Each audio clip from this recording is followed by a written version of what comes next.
Thank you, Louise. Hello, everyone. I'd like to welcome each of you to OTF Connect.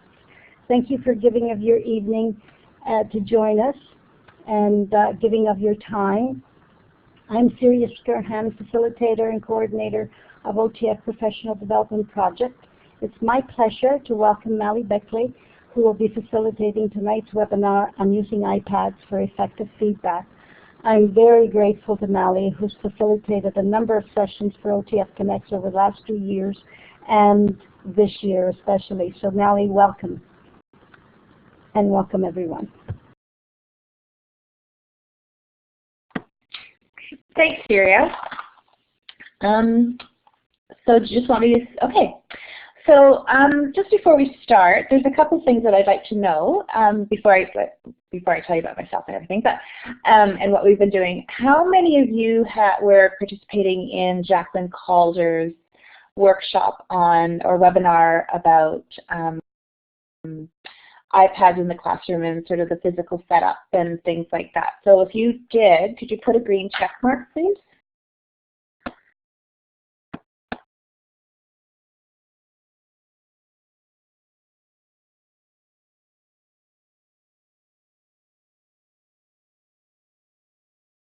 Oh, interesting.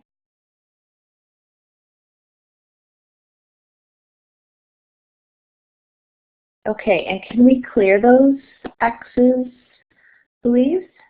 Okay, and then how many of you are using iPads in your classroom, have them already, or are considering getting them in the near future? Which is probably why you're here. Awesome. Okay, so I'm really not going to talk about how to set them up and the the logistics and the infrastructure of getting the iPads into your classroom, but I guess Louise can send out with the recording to this one, sort of Jacqueline Calder's the link to her recording, because she gives out really helpful tips on purchasing the iPads and getting the cart and how much power you need and sort of the logistics of how to set all of that up, because it is quite a bit of a process. So I would seriously take an hour and a half and listen to her wisdom, because she certainly has it. She's been through the whole gamut. So anyway, my name is Mally Beckley, and I teach along with sort of Jacqueline Calder. She's in the secondary panel, but I'm in Simcoe County District School Board, and I teach in Bradford, which is about an hour north of Toronto, a really nice multicultural community and great kids. And I'm in a school that has a very supportive administrator who really believes that technology is the way to guide the kids through the 21st century and to give them those skills. And I'm very blessed to have such a supportive administrator. It really makes a huge difference, especially when you're going through an initiative like integrating iPads into your classroom, because it is such a huge and exciting, it's an exciting event. And as we know, it's, iPads are great, and I'm not just speaking specifically about iPads. The devices are phenomenal, and if used properly, they can be very powerful for your students. So what we're going to do tonight is talk a little bit about the bring your own device in the classroom, and we're not specifically about iPads, but everything. It's a general thing, because we know that if your school board does support the BYOD, the kids are coming to school with anything from Samsung phones to HP tablets and Chromebooks and all of those devices. But the beauty of that is that if your school is set up with wireless, all kids have access to the technology and to the learning. We're going to talk a little bit about the digital work and what to do with it when the kids have created it, and where to archive it and some of the places and spaces, and then specifically talk a little bit about peer and self-feedback of student work and assessing some of that student work, this digital work that we have, and places that we can be sharing it with each other and also with parents, which is really, I'm finding, is a really important piece of the puzzle.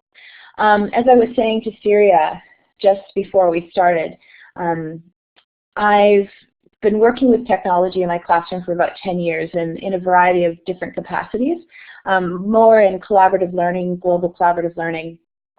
And when iPads came out, I saw them as, this was, like we all probably did.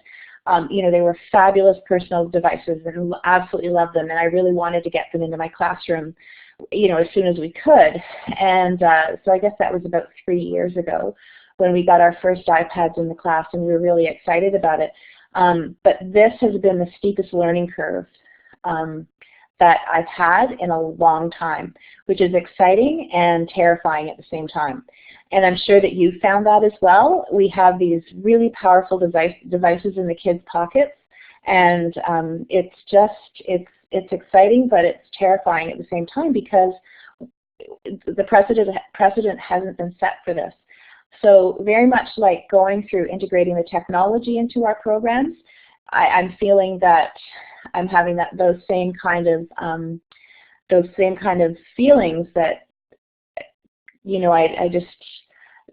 it's exciting learning for me and hopefully exciting for the kids. So my friend, Jim, who I normally do these presentations with, was the consultant at our school board, and about this time last year, he said, you know what, the iPad tsunami is coming, because we were personally getting more and more familiar with the personal use of iPads, and they were becoming a ubiquitous part of our lives. They were everywhere.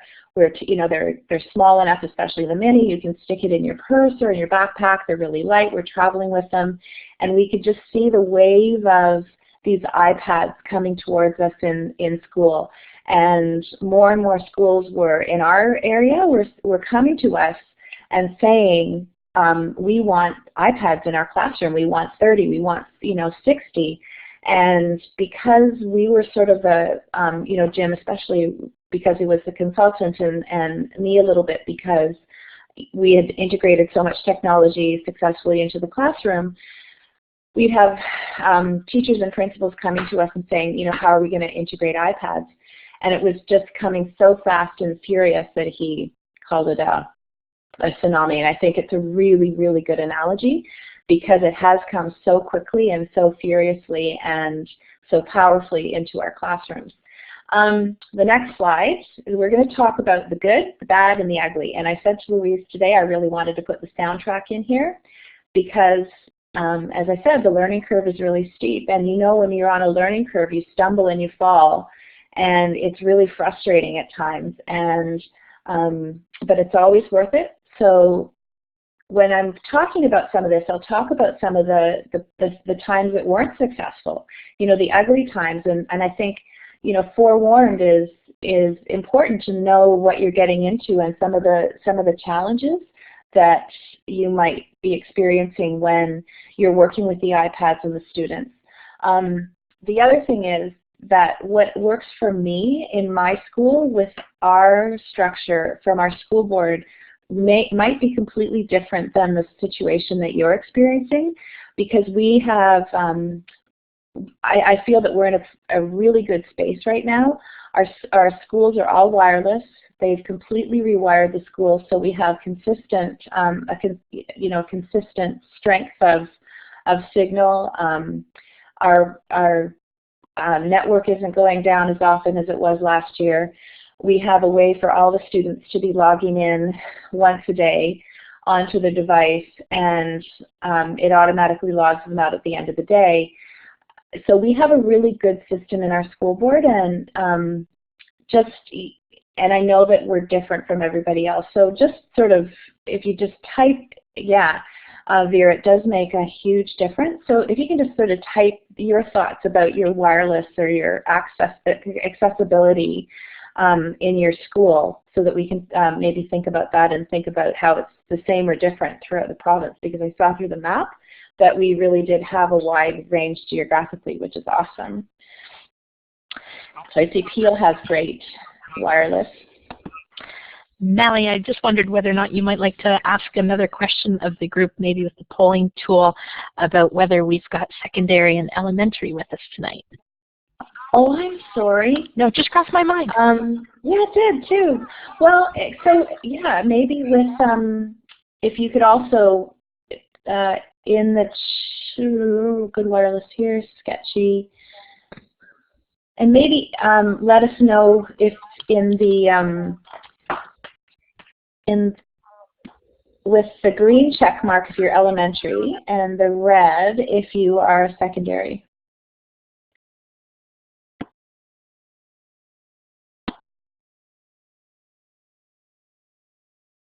Yeah, and you know what, Tara? The advocacy is huge. Advocacy huge.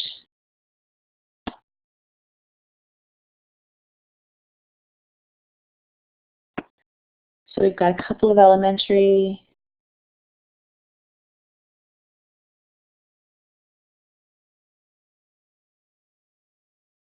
Secondary,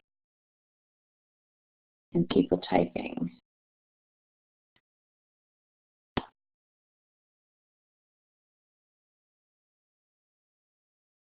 Secondary. So again, when I am in elementary, but I think you'll see that it's the idea that I'm talking about, how we're going to be providing feedback to the kids using the iPads, archiving the work, and things like that. So it's not actually activity specific. So if we can think sort of globally, that it's the big idea of how we're going to be sharing, assessing, and giving feedback, and then ideally sharing with parents. Just the big idea of that. So, wide variety of experiences, and some in elementary and secondary. So the great thing about the bring your own device in the classroom, the good and the bad, is there's multiple devices and platforms, and I think as teachers we want to know everything about every device, and we don't really need to. The kids, I'm finding even at 10 years old, my kids know how to get on all of their programs and apps, and they're pretty proficient in logging on. We don't really need to know how everything works. There's an infinite number of apps, and one great thing is there's the infinite number of apps, and the bad thing is there's an infinite number of apps, because in our school we had to put a budget together of how many apps we thought we'd need, but every day we're hearing about more and more apps that are really going to help us support our learning, and especially with this feedback part. So you might need to think about how you're going to be funding this, depending on how many iPads. I also realized that I'm teaching in a fairly affluent area, and I'm able to, my students do have it, whereas we know that that there are schools that aren't as fortunate. So, the parent groups are buying iPad labs and things like that. But with the apps, Tara, you're right. It does take a lot of work to find the appropriate apps, and I've certainly bought, and our school has bought some that have been great, and some of them that have been not so great. So I have an iTunes card that I use specifically to test out some apps that actually one of the kids gave it to me, and I sort of put it aside and said, this is going to be my testing stuff. We need to, going back to the devices and things, the kids need to know that we're learning along with them. And I think that's good modeling and problem solving for them, to see that we are going through this process. They know that a lot of this is new. My kids know that that we're sort of testing out, and specifically in our school, we're testing this whole thing out for this year, so that we can roll it out next year with the rest of the school. So this learning together is really exciting, but it's also modeling problem solving and perseverance, and I think that's really important. we're also training tech experts, so not every kid needs to know exactly every program. So what I'm doing is, and what I've done in the past as well, and we're rolling out a new project, I'll train a couple of the kids specifically on one of the devices and one of the apps and where the work is going to go. And I call them tech experts. So we have an Edmodo tech expert and we have an iMovie tech expert. So they're the go-to people in the class. And I think as we're adopting more and more, the kids need to be more and more flexible in their learning, and they need to support each other the same way that as teachers we are. And another huge issue that, and I'm sure that we can all relate to this when we're working in virtual environments, is how we manage the passwords for all of the apps and all of the programs that the kids are accessing in our classroom. It's interesting, the little picture in the beside is just one table group that I have in my classroom, and I just said to the kids, oh, can you just put on your favorite program or your favorite app, and I'll take a picture and share it with other teachers. And lots of them put Minecraft and a couple of them the games, and a couple of them Edmodo, which I thought was really kind of neat. So what the kids are producing, let me just go on to the next slide. There's been a whole shift. We're integrating the technology into our classrooms, and now we're getting different kinds of work that the kids are producing, with differentiated instruction and looking at, how all kids can show their learning in their best way and communicate with others. We're getting work that's beyond the traditional realm of pencil and paper or typing an essay or creating a poster. We're now getting a lot of this digital work. And we realized that what do we do with it? How do we manage all of this digital work, and how do I mark it, and how do I give feedback on this work, and then ideally, how do I share the summative piece with the parents?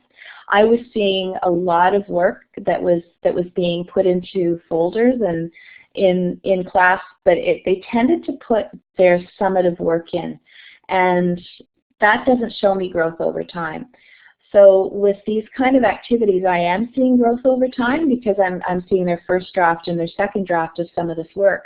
But we really, as educators, we want to encourage that differentiation,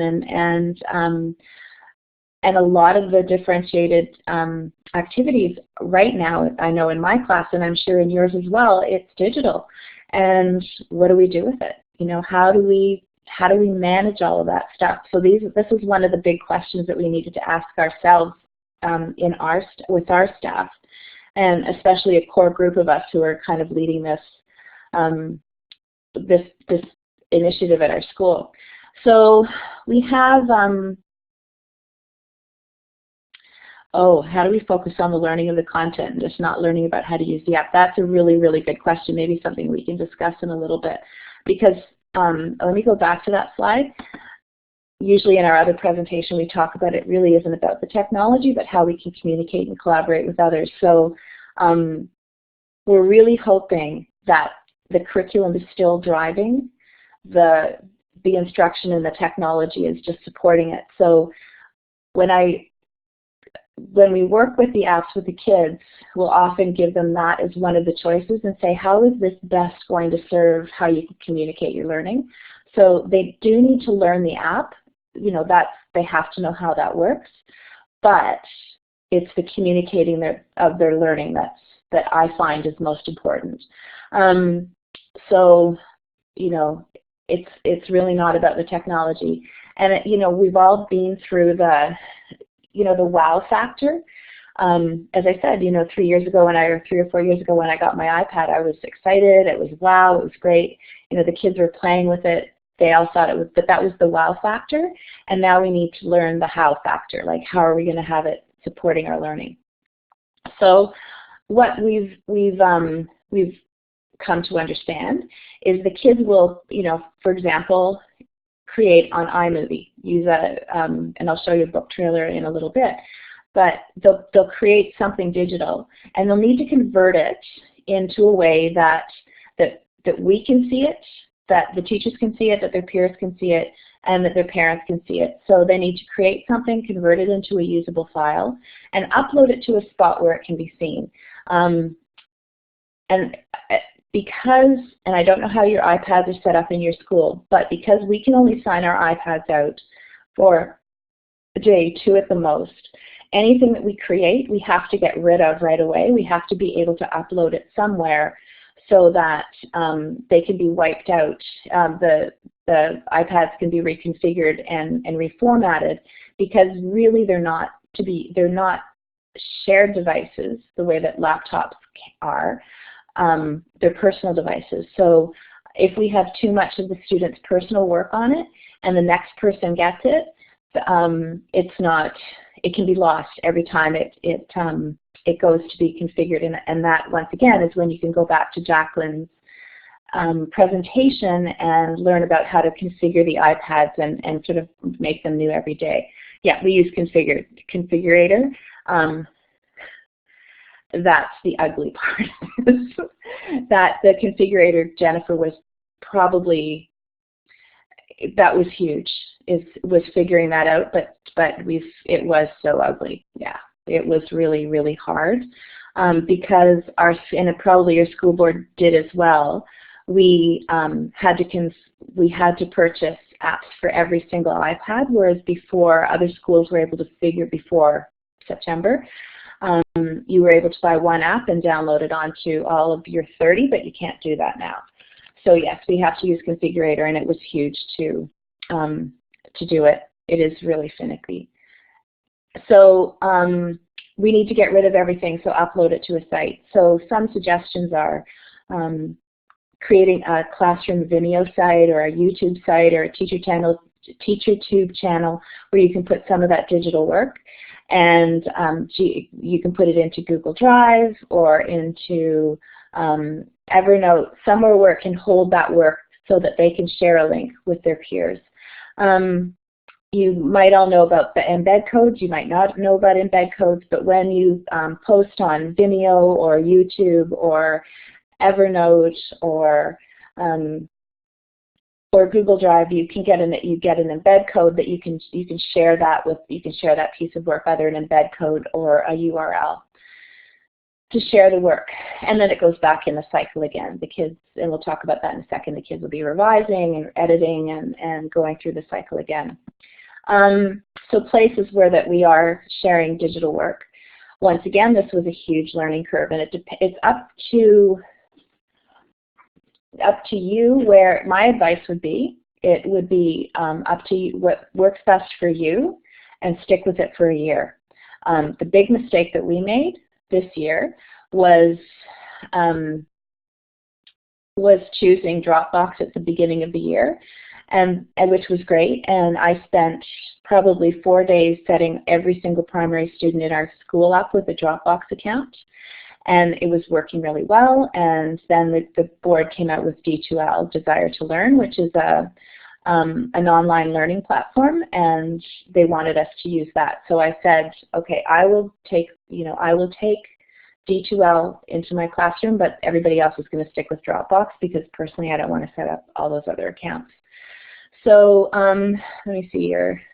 What about the accessibility privacy issue? Anyone can see? Great for me, but in my opinion, they're not happy about that. There are ways around that, and maybe we can talk about that in a second, the structure of the Dropbox that I've set up. The other thing too, Vera, is most of the things that go on any of these sites, you can set the privacy. You can set the privacy level. So if, for example, I put a formative video up on YouTube, I can set the privacy to private, and only people who get the link can see it. So the only time it will go public is when it becomes a summative piece and it's finished. So then the rest of the parents don't see the feedback that comes from it. Like, I can set all of those permissions, and that it definitely is an issue. So these are issues that we need to solve as teachers before we sort of launch this live, and things that we were learning as we were going, and I, now when I step back, we probably should have done a, shouldn't say I've done a little bit more testing. It was exciting doing it this way, and for us it was good problem solving and really, really, really good learning that went along with it. But definitely the privacy is huge. The other thing is, as you're going through this process with your students, your parents really need to be fully aware of what their kids are doing for a couple of reasons. One, because their work is going online, and most of the time it can be made private. And two, they might not be seeing all of those worksheets coming home and essays coming home and posters coming home and assignments. The assessment looks differently, and we talked about this in another webinar, how the assessment looks completely different when it's digital.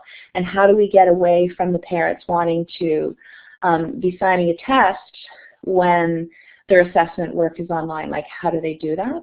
So you need to open up the communication with the parents and let them, you know, it needs to be very visible to them as well, because it's important. You know, I had a situation with a parent who was really upset that I wasn't sending home paper tests anymore. And like, well, I don't, so, you know, this is where your kid's work is. So yeah, it's we'll make sure that we have those links. So I've done a lot of talking. Does anyone have any questions about that part of it? Lots to think about as you're setting up the, you know, the digital work and where they're going to be putting it. As I said, but I think it's important to set up one space where your students are going to be storing their work sort of in a cloud at the beginning of the year, and get them familiar with it. It does take, the elementary kids, it'll take a lot longer. Secondary kids will be really quick. You know, they're probably used to working in Moodle or D2L or, you know, in Google Drive. It does take a little bit longer for the elementary kids, but they certainly can. So does anyone have any questions?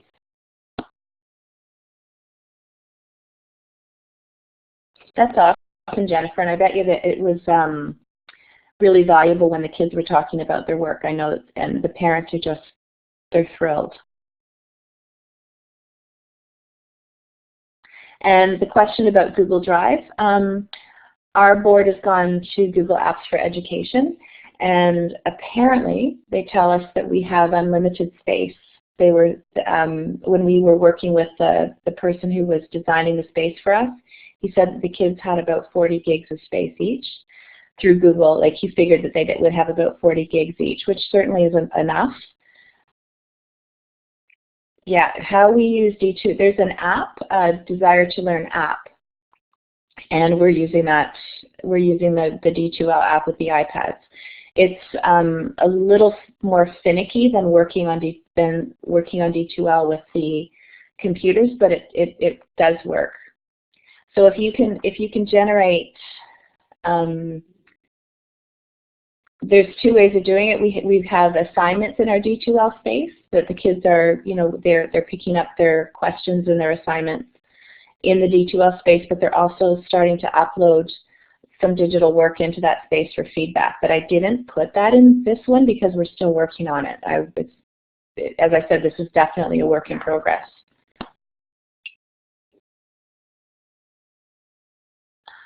Trying to read the questions.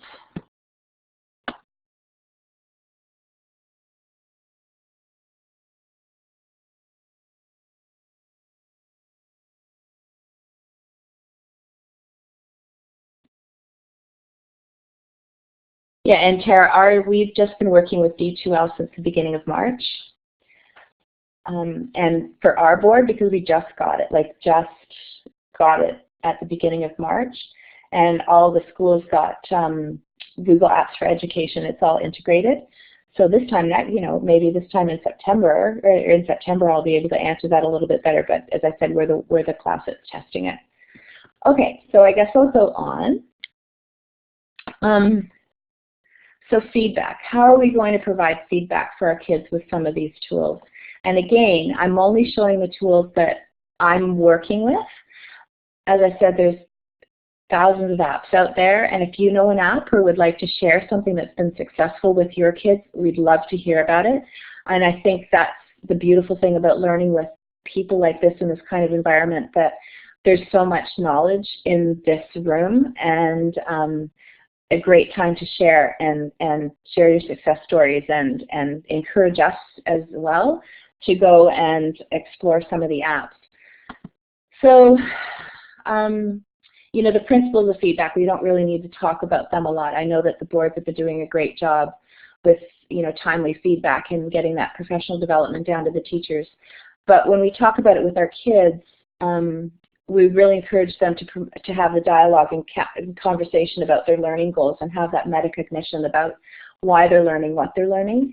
And I've noticed even since we've been focused on the feedback piece in our school board, that the kids are becoming more efficient with this. It's definitely, we definitely need to teach the strategy, but the dialogues are becoming much richer. We engage the kids in practical examples and help them understand the purpose of feedback. We really need to emphasize the support and instructional aspects of the feedback and not only the correctional.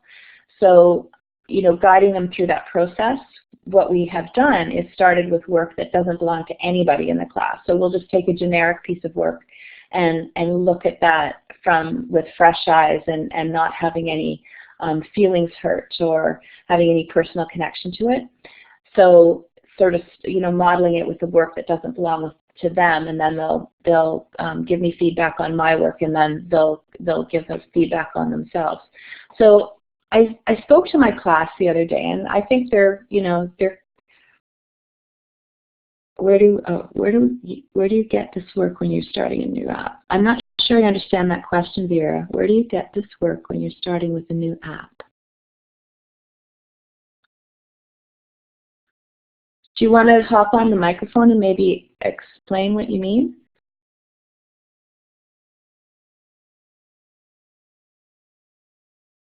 Oh, a generic sample. So, for example, if we're making, I'll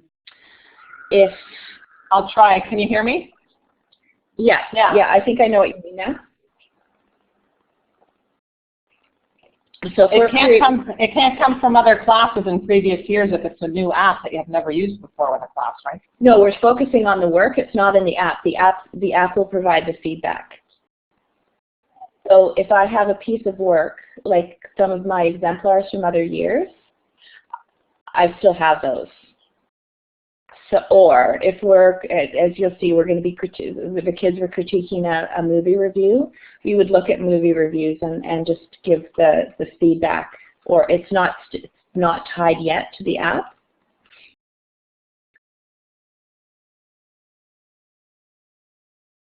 Yeah, so we would bring it into. We would look under the, you know, use the document camera and give feedback and practice. And I'll show you an app that we use a lot called Explain Everything. We'll practice on that before we do anything else, before we do it with their own work. So there's always digital examples. If we're critiquing a video, one of their own videos, we pull it from, for example, I would pull it from something like the My Hero project or Adobe Youth Voices, something that we have permission to use. Yeah. So we're just using past pieces of work.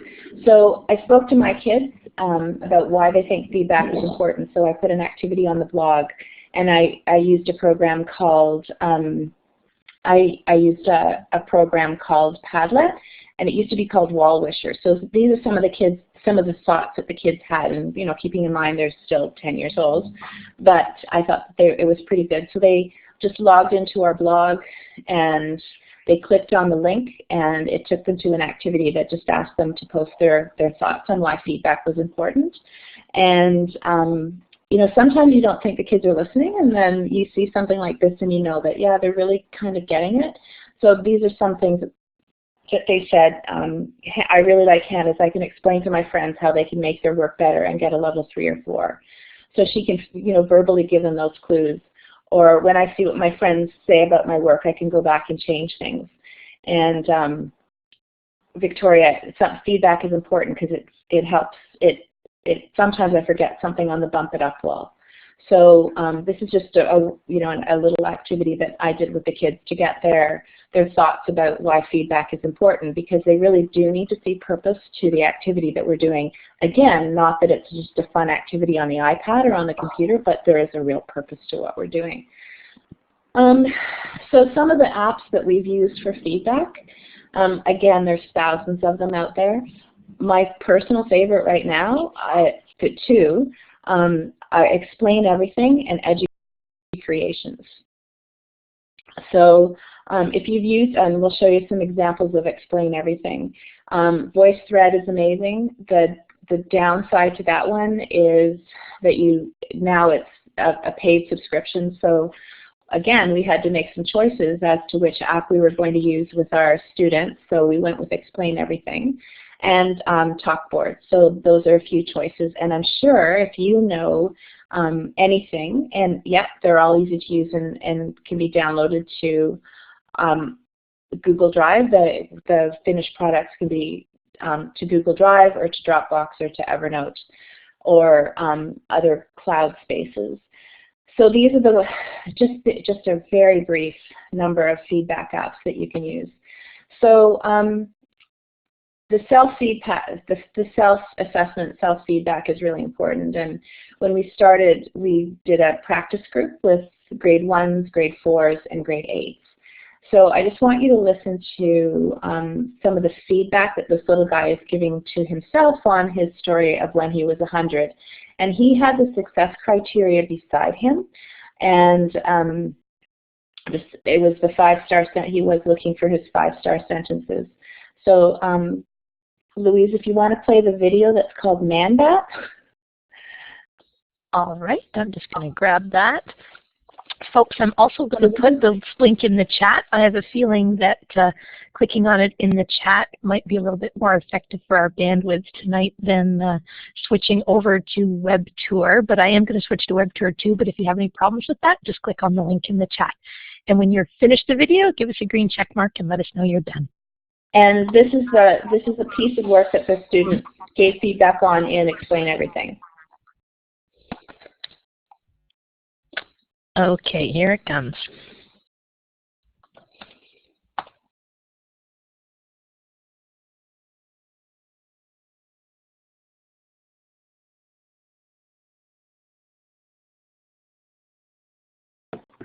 So that was a grade 1 in about, I think it was April or May, maybe a little bit earlier. I'm just thinking when we got the iPads, maybe April. And so we had just been working with them on giving themselves self-feedback on their work, and so it was very, as I said, look at your success criteria. So we were coaching them through the process, and I think that's important too. We've noticed that they do need, at the beginning, they need that structure. They need the prompts, and they need to have their success criteria and their learning goals beside them, especially the little ones. The kids that are, but for grade 1, they did great. That whole class. I love the story. I love the story when he says, "When you're 100, you have stinky breath." He's so cute. So once this part is the part that we struggled with quite a bit. Once we have the work, you are able to turn it into a video file. And then that's cute, Vera. And then what? And then what do you do with it? So we made the decision, as our school, to use Dropbox last year and at the beginning of this year. So each kid had a Dropbox account, and at first the teachers would guide them through uploading it to a Dropbox account. It was quite the process, especially for the little ones. Structurally, the way that it's set out is we encouraged each teacher to create a school Dropbox, and then the students had their own Dropbox account and shared that folder with the teacher, and then it would show up in the teacher's account, and I'll show you the structure in a couple of slides. So two things would happen. The students would have their own folder in Dropbox, and it was shared with the teachers. So when the parents looked in the student's Dropbox, in the Dropbox for their own students' work, that's all they could see. They couldn't see anything else, but the teacher could see everything. So it took a while for us to figure that out, and actually Jacqueline helped us with that. We were kind of working through this together at the same time. So the parents are able to see some of that summative work, and what happened here was then, his name is Ethan, but we call him Man-Bat. He went back and he revised his work, and then he took his revised work home. So within this, and I should maybe pick up an arrow so that you can see. So this, we're able to create that now into a video file right here. It's an MP4, and then we upload it directly to a Dropbox. So within Evernote and some of these other programs, there are those options to put it into Evernote or Google Drive or different drive places, and so that it can be shared with others. It'll provide you with a link that you can share with others. And export it to that, and there we go. Now, the bad side to this, when you're working with the iPads, as I said, they're not really shared devices. They are personal devices. So we generally hand them in at the end of the day, and they get synced with the configurator. So everything gets wiped off, and it gets wiped off. So if, for example, if Man-Bat has his video still on the iPad and he hasn't uploaded it to Dropbox, and his feedback session is not saved into the Dropbox, it'll be wiped off at the end of the day. Or conversely, if the iPads are left with the class for 5 or 6 days and not synced, which is synced, then you have multiple video files, and you're still logged into the first person who logs into Dropbox, their account, so it makes it really difficult. So that's one of those ugly parts of this this creation feedback upload. And someone made some comments here.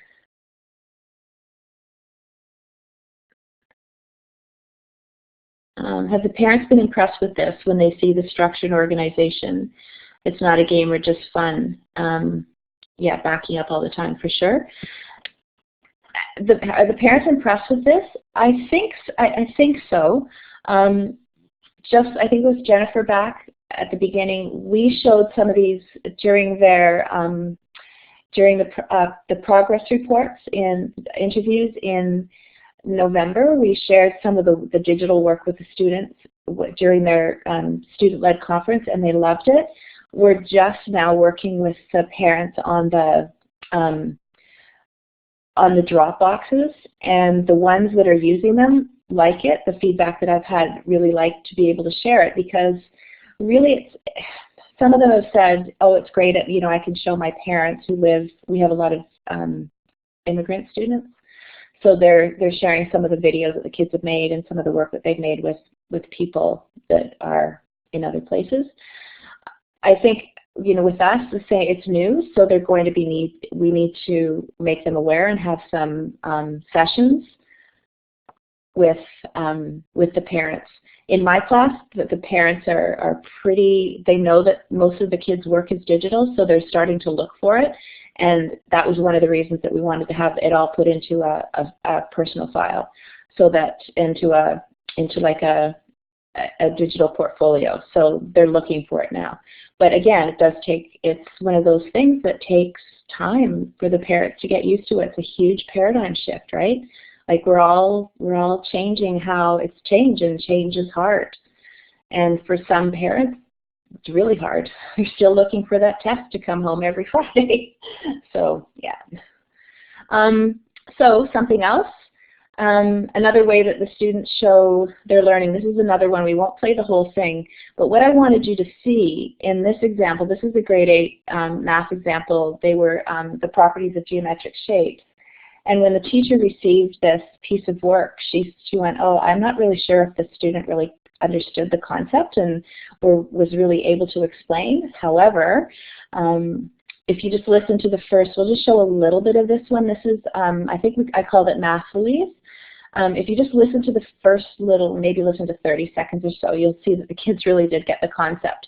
So you're seeing a difference between what the child produced pencil paper-wise, but what they were able to explain. And then this was uploaded to their digital portfolio and shared with parents.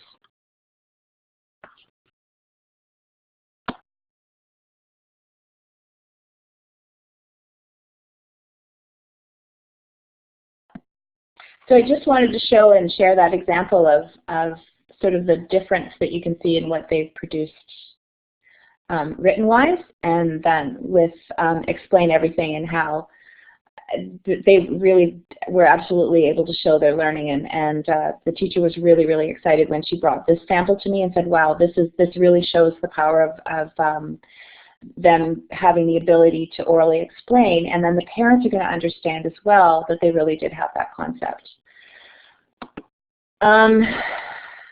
Some other work another way that we can archive and share some work is using Edmodo. Have any of you used Edmodo in your classroom?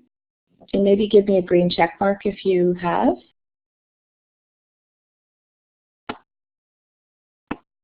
No? It's a great tool. It's sort of a kids, it's an online learning platform that looks like Facebook. So the students, especially the elementary kids, really enjoy it because it looks like Facebook. They can make profiles, but they can also upload their work and ask for comments. I can also put assignments up here. Up at Edmodo, and for example, I do my reading responses. I was doing my reading responses until I had to switch to D2L. But I would post my reading prompts, and the kids would give their responses and then discuss the books. So before we had D2L, and before we were really working with Dropbox, I wanted the students to be able to reflect on some video examples that the kids had made. They'd made book trailers, and I wanted the kids to give feedback so that they could go back and re-edit.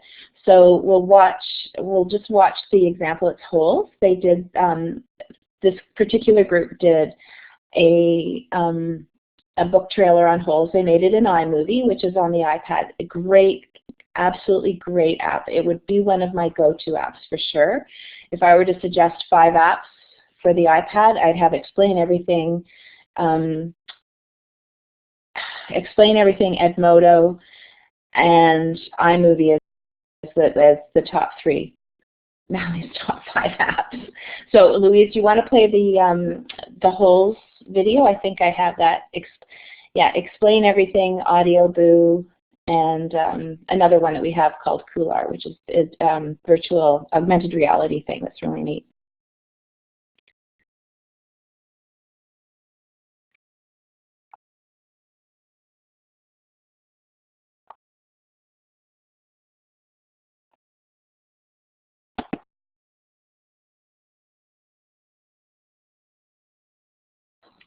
Sorry, folks, forgot to mention that Vimeo videos, you're going to have to scroll down a little bit, perhaps, and click the play button.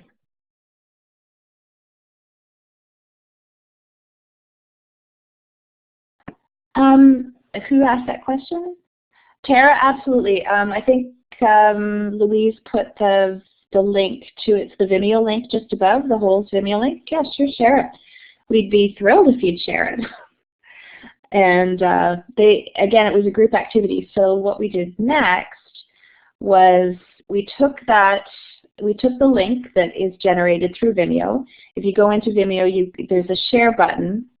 There's a share option, and you can put the link. So right here on our Edmodo page,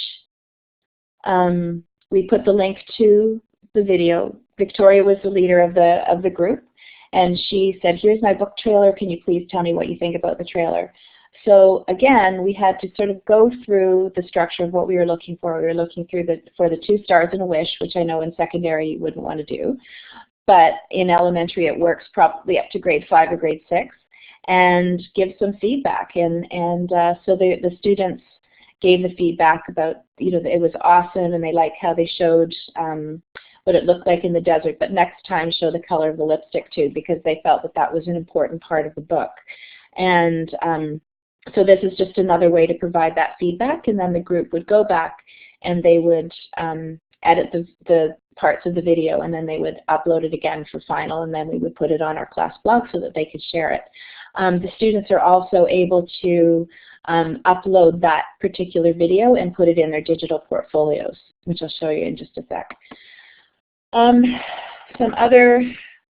Something that we always have to be cognizant of when we're doing this kind of work, so that the parents really aren't seeing that it's fun or it's part of a game or it's just a drawing program, that we're always encouraging the students to remember what the learning goals are and what our success criteria is.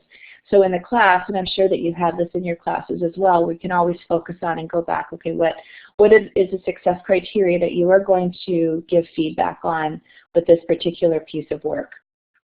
So these are always up, and the kids actually, this was kind of funny, they actually asked if I could make some little laminated cards so that they could put the success criteria beside them when they were giving some feedback to some work.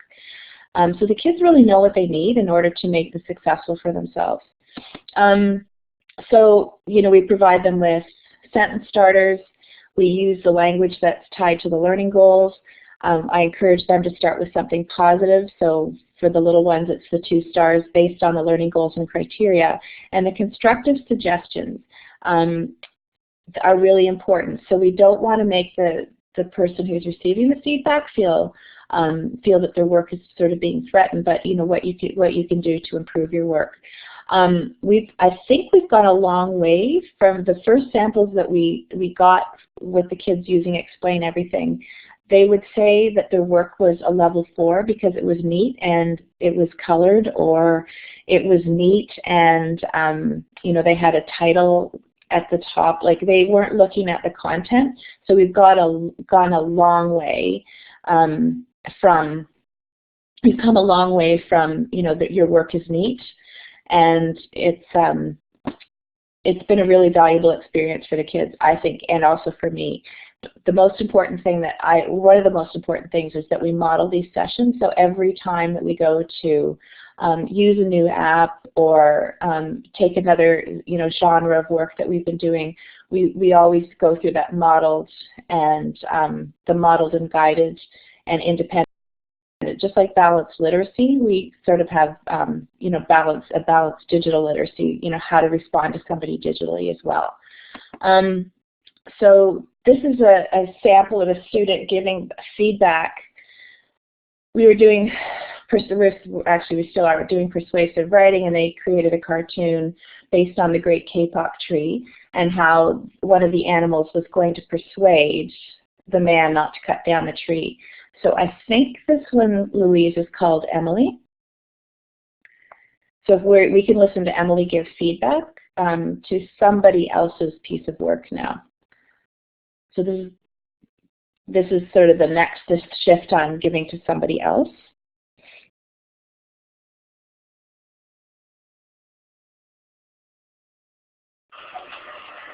This is Madison's picture of her animal trying to save their big home right here.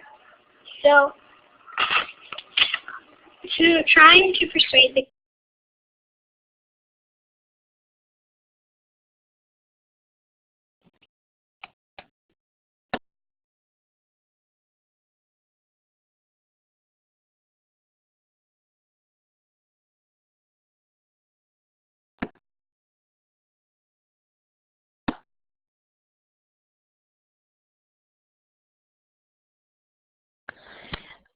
Is everybody all done there? You still see a few people without green check marks, but we're hoping nobody's been bumped. Mally, are you still there? I think I'm still here. Yes, you are. Okay, okay, all good. It kicked me out. So that's Emily giving feedback to Madison. And what would happen next is she would leave the iPad for Madison to receive that feedback. We've done it sort of in a storefront where we've had the feedback would be left on tables, and then they could go listen to each other's feedback and then go back and revise their work.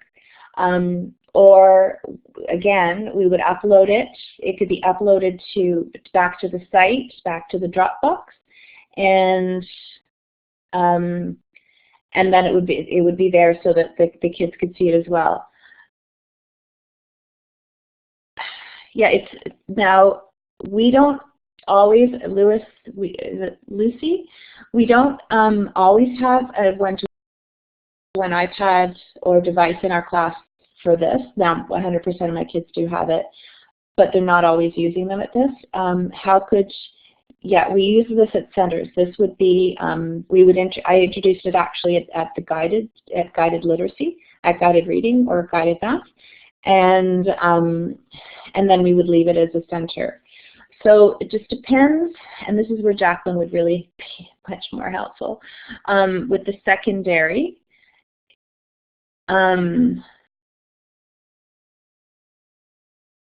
guess what you might need to do is, choose a piece of work and choose an app that the kids explain everything and have the students reflecting and responding to the work on explain everything. It's as simple as them taking a picture and then pressing the record button, and then there's some, just like in Blackboard here, there's some tools along the side that they can draw on the whiteboard. I'm just trying to read the other stuff. So I think you'd introduce it the exact same way, hopefully you could, that you would introduce it in a modeled lesson and show them how to do this, and then practice it with them, and then leave it for them to do independently. So this is the way what the structure looks like of my school Dropbox. So my school Dropbox is just one. I only have 3 gigs of data available, which is becoming a problem because we have so many video files, and we have a lot of picture files right now that the kids have been adding to their own. But in it we have, so it's not enough space. That's why now I have D2L and Google Drive, so I have apparently unlimited space. So that's one major selling feature for teachers in our board that are using this, so that we have enough space. So you can see that I have a folder that's called Dream Team 7, and in that folder I can open it up, and all of these files are files that are shared folders for my students. So in their Dropbox, they have a shared folder that they access, and they put any work that they want for themselves or to share back and forth with each other. It goes in the shared file, and then it shows up in my folder automatically. So it automatically goes, and they're only able to see the work that's in their own folder. So from a security standpoint, that really has helped, and from a place to archive any of the digital work, it has really helped because the parents can't see anything else. So it really does, for us, it solves that privacy issue. If all 3 students work on something, can they all save?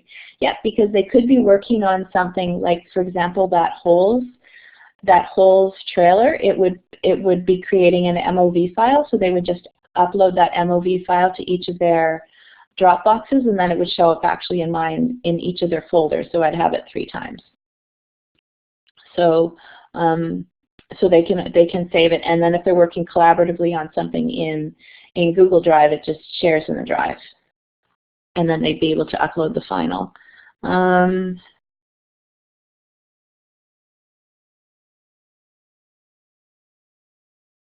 Finding something that they can run on all platforms. Yeah, and the thing with Lucy, it's not necessarily that they all need to have the same app, but the app just would need to have that same functionality, that they would be able to, take some sort of a snapshot or capture that piece of work, provide the feedback orally or in a written form, and then upload it and then share it. So that's kind of the way that would go.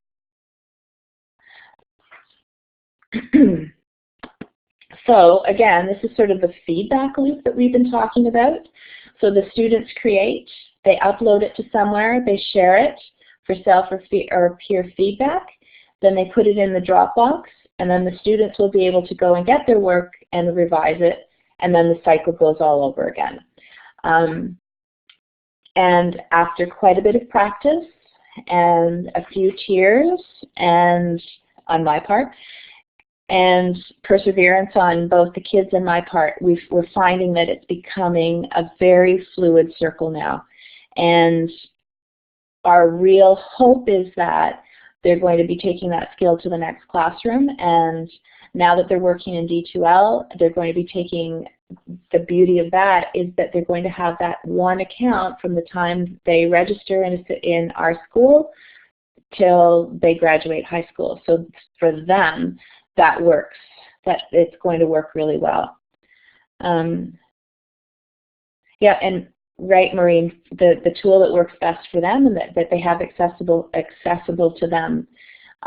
They just need to have that.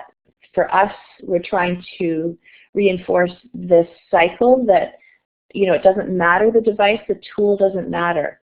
What matters is that they're able to create something, upload it, share it, and revise it. So,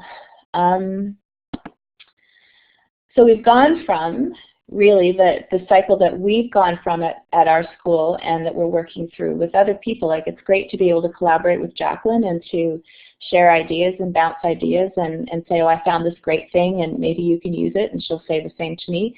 So we've gone from the good, the bad, and the ugly to just, you know, the good, and we have to persevere. So to me, as I said at the beginning, it's a really huge learning curve, but it's really one that I find valuable. I'm really excited. The kids see that I'm excited about the learning, and it really does support what the kids are doing in the classroom and sharing it at home while giving them that opportunity for hopefully timely and hopefully effective feedback. And as the kids work through this process and get older and more proficient with it, I really hope that it will become it will just become a natural process in their learning process. The V, an app, Vimeo, and Vimeo is like a place to store videos.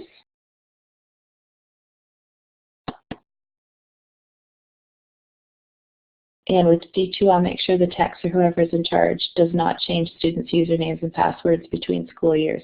That's one thing that they did. Maureen decided, our board, that the kids are going to have the same passwords as well. So if anyone has any questions or comments, or maybe something to share with the group, we'd love to hear some of your experiences as well, and something that you found successful.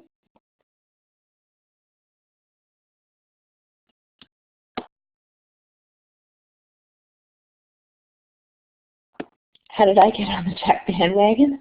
I quit teaching, which is the God honest truth. One day I just, it was 10 years ago that I felt that I was teaching, I was just driving curriculum into the little kids, into grade 2s, and I left for about 6 months, and I got back into it because Jim Carlton was starting with collaborative learning, with collaborative projects with schools in Sierra Leone, and I just saw that it was just an incredible way to use technology, and it was right at the very beginning. It was really exciting, and it really invigorated my teaching, and I've now passed my retirement date, and I'm still sticking around. So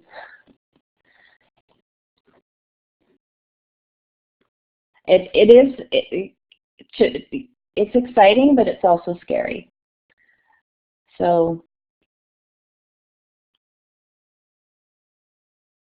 and that's how we got involved in, just because of the collaborations, as the technology grew, we were able to develop relationships with so many more schools and teachers from around the world, and then it just became part of our class, and then we got involved in more projects like Adobe Youth Voices and the My Hero project and things that really sort of made a difference to the kids and opened the doors to opportunities that would never ever have happened if it hadn't been for technology.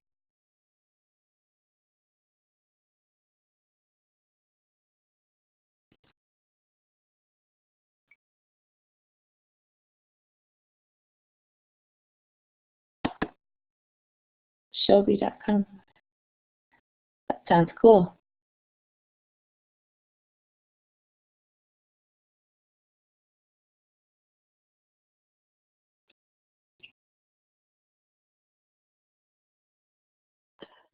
While people are still writing their comments in there, I will advance to our thank you feedback slide. Different kind of feedback, or actually maybe not so much. Oh, I love all these comments. Mally, continue reading. I just wanted to have this there. So if you do happen to have to leave, you can click on the orange link right in the center of the page to do our feedback survey. Otherwise, though, we've got 10 minutes. Definitely sit and ask questions.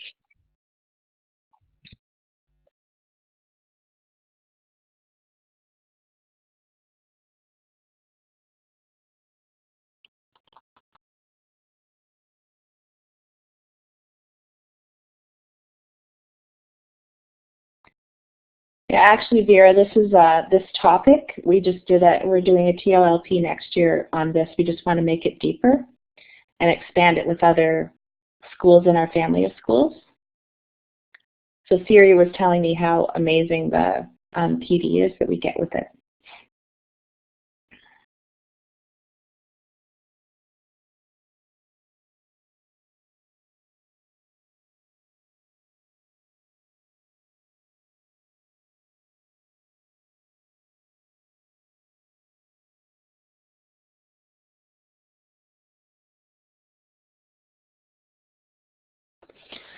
Just seeing people's comments there, it is amazing, Mally, that the point you did make, in which Vera also commented on. It's not which app you're using or which technology, or even if you happen to have iPads. It's the different methodologies and ways that you can draw out that peer feedback in different ways that's fun and engaging for the kids. And there is just so much out there. It's really incredible, and it makes me wonder, for those classrooms that don't have a lot of technology use in them yet,